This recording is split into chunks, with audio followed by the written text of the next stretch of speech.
Bush was being interviewed by Kimmel, and Kimmel asked him a question and says, so let me ask you a question. When you become a president, do they take you into Area 51 and tell you all the dark secrets, JFK, all that stuff, what happened? He says, yes. Are you willing to reveal any of it with us? No. So he did say that. He said yes, and then he said no. Okay, so what was all that no secrets talk? But do you really think you're going to tell them everything? Do you really think they're going to tell the president? Do you think that's a good business strategy? Let's play a game. Yeah. Well, Bush could just walk down the hall, talk to his dad back then when his dad was alive. Director of CIA, yeah. Yeah, for many years. It's like, hey, Dad, did you really install Chimpanzee as the president of Honduras? Yeah, but that was just for fun. That was just kind of a weird weekend thing with the CIA. His dad's going to tell him everything. Go ahead. The old daddy approach. Go ahead. You were going to say Let's say you become president. PBD, President PBD. Yeah. All right? Hypothetical. You're elected. You're a two-term president. Yep. Beloved. You're telling me that you wouldn't go into Area 51, you wouldn't go into the CIA and say, I want to know about this. Tell me this. You wouldn't ask is what I'm saying. Oh, there's no way in the world I'm not asking. Okay. I've never told you I'm not asking, but I'm telling you. You're saying they might not tell you. I am telling you, it's not a good business model to tell. The only people that ought to know, is not our kind of regimes. It's a regime like UK, Britain, that the same person's going to lead for 40 years, 30 years. Not our model.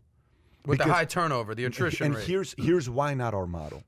You want a guy to know something who leaves. The next guy comes and trashes him for 8 years, hurts his legacy, and that guy is going to go and use that against the other politicians inside to say, I swear to God, if he says anything, I'm going to disclose this information.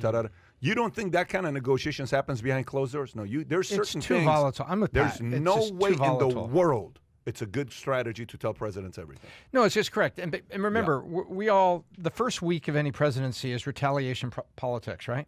What is every new president for the last 4 new presidents, and it's not a Republican or Democrat thing. We've had 2 Democrats, 2 Republicans, right? What do? They issue executive orders, and then we're all looking at CNN saying, how many executive orders did Biden issue versus Trump versus Obama versus Bush? And all these executive orders come out, which is basically undo this, undo that, undo this, redo this, prohibit this, enable this. And the executive orders are flying off the shelves. And so that the first move is to use the executive order to bypass legislative process on both sides.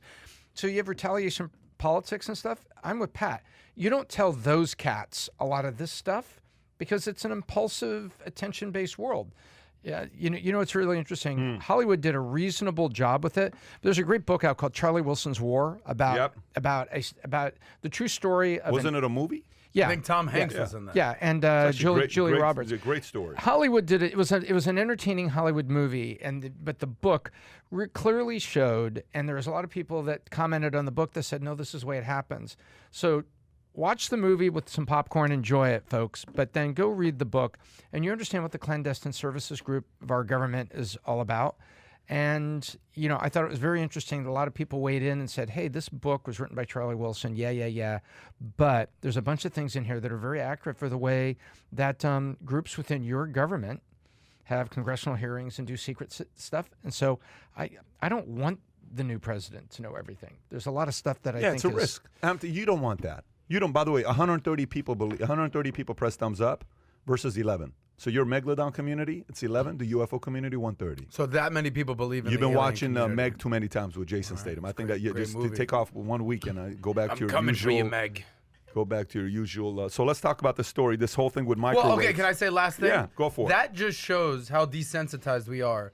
Oh, breaking news! There's aliens. All right, cool. Like, did you check out my latest Instagram post though? Like, that's how desensitized we are to aliens. Oh, yeah, there's aliens. It's cool. They were here. What do you mean desensitized? Meaning, yeah, it's here. It's a part of it. I believe in aliens. They were here. There's UFOs. It's no big deal. All right, cool. What's up? What's on TV tonight?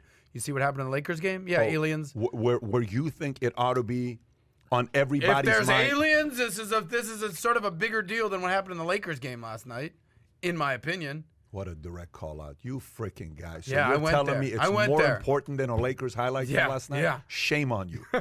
The basketball community is very disappointed in you right now. So if you enjoyed this little short segment from the podcast that we did, here's another short segment to watch. Or if you want to see the entire podcast, click over here. Take care, everybody. Bye-bye.